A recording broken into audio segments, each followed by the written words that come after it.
satu kunjungan, satu negara. Dan entah bagaimana, setiap kali Presiden Prabowo semakin dekat dengan Prancis, reaksi yang sangat berbeda justru muncul di tempat lain. Bukan di Paris, bukan di Jakarta, tapi dalam percakapan yang melibatkan salah satu kekuatan terbesar dunia. Karena menurut diskusi yang semakin ramai di dunia maya, sebagian masyarakat Indonesia mulai melihat satu pola yang aneh. Setiap kali Indonesia memperkuat hubungan dengan Prancis, kritik tiba-tiba meningkat. Kekhawatiran pasar muncul. Narasi politik meledak. Dan media sosial langsung dipenuhi spekulasi. Kebetulan? Atau ada sesuatu yang lebih besar? Tonton sampai akhir. Karena hari ini kita akan membongkar mengapa Prabowo berkali-kali mengunjungi Prancis, mengapa kemitraan Indonesia dan Prancis yang semakin erat menarik perhatian besar, kesepakatan pertahanan dan ekonomi besar apa yang mengubah arah pembicaraan, mengapa sebagian pengamat percaya hubungan ini bisa membentuk ulang posisi Indonesia di dunia, dan satu pertanyaan yang masih membelah opini publik sampai sekarang. Dan satu lagi, mungkin ada yang bilang video seperti ini tidak layak ditonton. Channel kecil seperti ini tidak akan pernah tembus 100 subscriber. Siapa juga yang peduli politik? Tapi kami melihatnya berbeda. Kalau kamu percaya Indonesia pantas mendapat perhatian dunia, tulis komentar sekarang juga. Ketik Indonesia bisa dan subscribe. Tunjukkan rasa banggamu terhadap apa yang sedang terjadi di negeri ini. Itulah yang membuat kami terus membawa update seperti ini langsung untuk kamu. Mengapa persahabatan Indonesia dengan Prancis yang semakin kuat membuat begitu banyak orang memperhatikan? Pertanyaan itu ada di pusat semuanya. Dan jawabannya jauh lebih mengejutkan daripada yang banyak orang bayangkan. Selama beberapa bulan terakhir, satu gambaran muncul berulang kali. Prabowo di Paris. Prabowo bertemu para pemimpin Prancis. Prabowo membahas kerjasama pertahanan. Prabowo membahas kemitraan ekonomi. Prabowo membahas pendidikan. Sekilas tidak ada yang aneh. Negara-negara bekerja sama sepanjang waktu. Para pemimpin sering bepergian. Diplomasi adalah hal normal. Jadi mengapa hubungan khusus ini menimbulkan begitu banyak pembicaraan? Karena Prancis bukan sekadar negara biasa. Prancis adalah salah satu kekuatan militer paling berpengaruh di Eropa. Anggota tetap Dewan Keamanan Perserikatan Bangsa-Bangsa. Negara berkekuatan nuklir. Eksportir utama alat pertahanan, dan semakin aktif mencari peran yang lebih besar di kawasan Indo-Pasifik, termasuk Indonesia. Dan menurut banyak analis, disitulah cerita ini mulai menarik. Karena Indonesia tidak lagi hanya dipandang sebagai negara berkembang. Indonesia semakin dilihat sebagai mitra strategis, kekuatan regional, negara yang kepentingan ekonomi dan geopolitiknya terus tumbuh. Dan ketika dua negara dengan kepentingan strategis yang semakin besar mulai bekerja lebih dekat, orang-orang mulai bertanya. Banyak pertanyaan, apalagi ketika miliaran dolar ikut terlibat. Nah, disinilah cerita ini menjadi semakin menarik. Banyak orang masih ingat ketika Indonesia sangat bergantung pada mitra pertahanan tradisional tertentu. Selama puluhan tahun, pembelian besar alat militer sering datang dari beberapa negara saja. Namun, belakangan ini, Indonesia mulai memperluas pilihan. Dan Prancis menjadi salah satu pihak yang paling diuntungkan dari perubahan itu. Jet tempur Rafale, sistem radar canggih, pesawat angkut strategis, sistem rudal, kemitraan teknologi pertahanan. Daftarnya terus bertambah. Para pendukung mengatakan inilah yang memang seharusnya dilakukan Indonesia. Mendiversifikasi kemitraan, mengurangi ketergantungan, membangun fleksibilitas strategis, memastikan Indonesia memiliki banyak pilihan, bukan bergantung pada satu sumber saja. Namun, para kritikus melihatnya berbeda. Mereka mempertanyakan prioritas. Mereka mempertanyakan waktu. Dan perdebatan itu semakin lama semakin intens. Tetapi pertahanan hanyalah satu bagian dari cerita.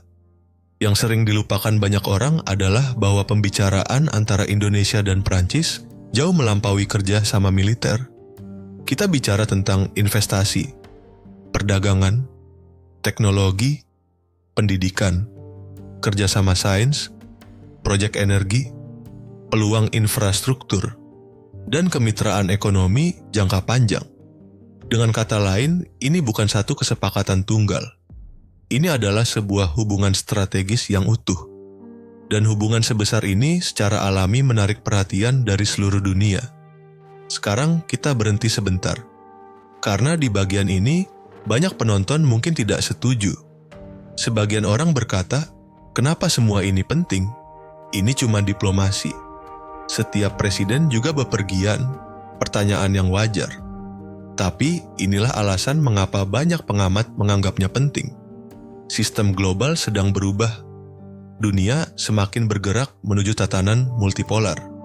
Kekuatan tidak lagi hanya terkonsentrasi pada satu pusat, tetapi semakin tersebar di antara banyak pemain besar. Negara-negara di seluruh dunia sedang mencoba menempatkan diri untuk menghadapi masa depan itu, termasuk Indonesia. Dan itu berarti membangun hubungan dengan banyak mitra berbeda. Bukan memilih satu pihak, bukan menjadi tergantung pada satu blok, tetapi menjaga fleksibilitas. Strategi ini sering disebut sebagai pendekatan politik luar negeri Indonesia yang independen. Dan Prancis masuk ke dalam persamaan itu dengan cara yang sangat menarik.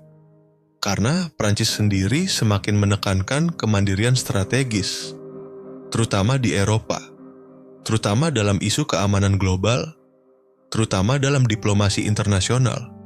Artinya, Indonesia dan Prancis kadang menemukan diri mereka memiliki pandangan yang mirip dalam sejumlah persoalan internasional. Dan disitulah cerita ini mulai menjadi lebih besar daripada pesawat, kontrak, atau upacara diplomatik. Karena sekarang kita bicara tentang pengaruh. Dan pengaruh itu penting. Semakin kuat Indonesia secara ekonomi, semakin kuat Indonesia secara diplomatik, semakin banyak negara ingin menjalin hubungan dengan Jakarta. Bukan lebih sedikit, justru lebih banyak. Bahkan ada sesuatu yang luar biasa terjadi dalam beberapa tahun terakhir. Negara-negara dari Eropa, Timur Tengah, Asia, Afrika, bahkan Amerika Latin. Semuanya meningkatkan keterlibatan dengan Indonesia. Mengapa?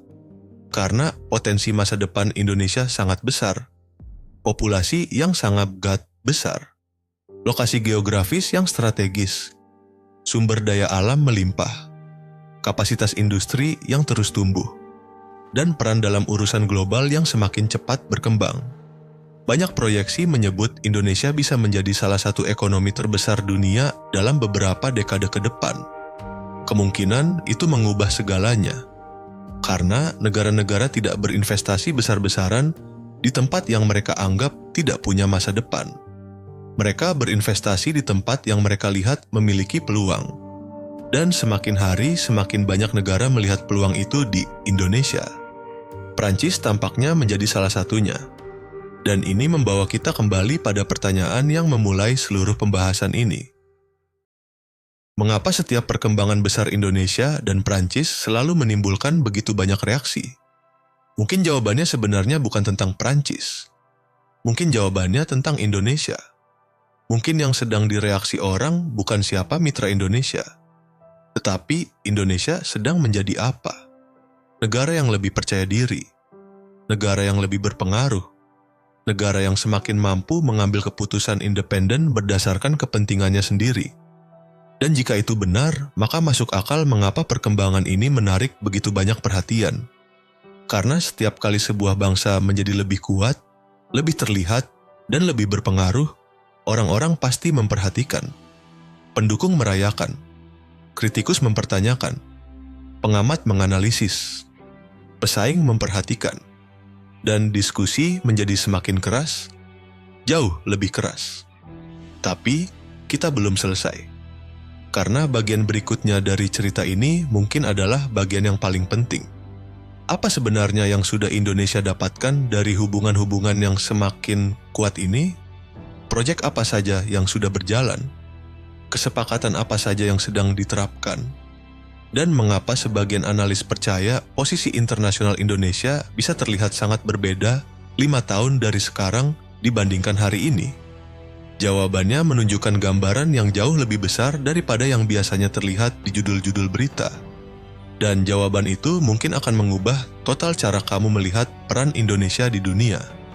Karena apa yang terjadi selanjutnya bisa menentukan apakah Indonesia hanya ikut dalam perubahan global atau justru ikut membentuknya. Dan disitulah cerita sebenarnya dimulai.